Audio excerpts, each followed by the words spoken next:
നൂറ്റാണ്ടിന്റെ അവസാന കാലം. ബോംബെയിലെ, അതായത് ഇന്നത്തെ മുംബൈയിലെ കോടതി വരാന്തകളിൽ കറുത്ത കോട്ടിട്ട ഒരു യുവ അഭിഭാഷകൻ നടക്കുന്നുണ്ടായിരുന്നു. പേര് അർദേഷിർ ഗോദ്രേജ്. പേരിനൊരു വക്കീലായിരുന്നെങ്കിലും അദ്ദേഹത്തിന്റെ മനസ്സ് നിയമപുസ്തകങ്ങളിലായിരുന്നില്ല. അക്കാലത്ത് ഇന്ത്യയിൽ ഉപയോഗിച്ചിരുന്ന സൂചിയും നൂലും മുതൽ വലിയ യന്ത്രങ്ങൾ വരെ എല്ലാം ബ്രിട്ടനിൽ നിന്ന് ഇറക്കുമതി ചെയ്യുന്നവയായിരുന്നു. ഇന്ത്യക്കാർക്ക് സ്വന്തമായി ഒന്നും നിർമ്മിക്കാൻ കഴിവില്ല എന്ന ബ്രിട്ടീഷ് മേലാളന്മാരുടെ പരിഹാസം അർദേഷിറിനെ വല്ലാതെ അസ്വസ്ഥനാക്കി. ഒരു ദിവസം അദ്ദേഹം ഒരു വലിയ തീരുമാനമെടുത്തു. തന്റെ വക്കീൽ കുപ്പായം എന്നേക്കുമായി അഴിച്ചുവെച്ചു. അദ്ദേഹം പറഞ്ഞു, എനിക്ക് കോടതിയിൽ വാദിക്കാനല്ല, സ്വന്തമായി എന്തെങ്കിലും നിർമ്മിക്കാനാണ് താല്പര്യം. അതൊരു വലിയ സാഹസമായിരുന്നു. അദ്ദേഹം ആദ്യം പരീക്ഷിച്ചത് സർജിക്കൽ ഉപകരണങ്ങളെ നിർമ്മാണമാണ്.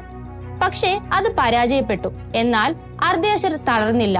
ഒരു ദിവസം മുംബൈയിലെ തിരക്കേറിയ ഒരു തെരുവിലെ ചെറിയ ഷെഡിലിരുന്ന് അദ്ദേഹം ഒരു ഇംഗ്ലീഷ് പൂട്ട് തുറന്നു വെച്ച് അതിലേക്ക് തന്നെ നോക്കിയിരുന്നു. ഒരു കള്ളനും എളുപ്പത്തിൽ തുറക്കാൻ കഴിയാത്ത ഏറ്റവും സുരക്ഷിതമായ, എന്നാൽ ഇന്ത്യയിൽ തന്നെ നിർമ്മിച്ച ഒരു പൂട്ട്. അങ്ങനെ 1897 മെയ് 7 വെറും 10 രൂപ മൂലധനത്തിൽ, അന്നത്തെ 10 രൂപയ്ക്ക് ഇന്നത്തെ ലക്ഷങ്ങളുടെ വിലയുണ്ട്, അദ്ദേഹം തന്റെ ആദ്യത്തെ നിർമ്മാണ യൂണിറ്റ് തുടങ്ങി.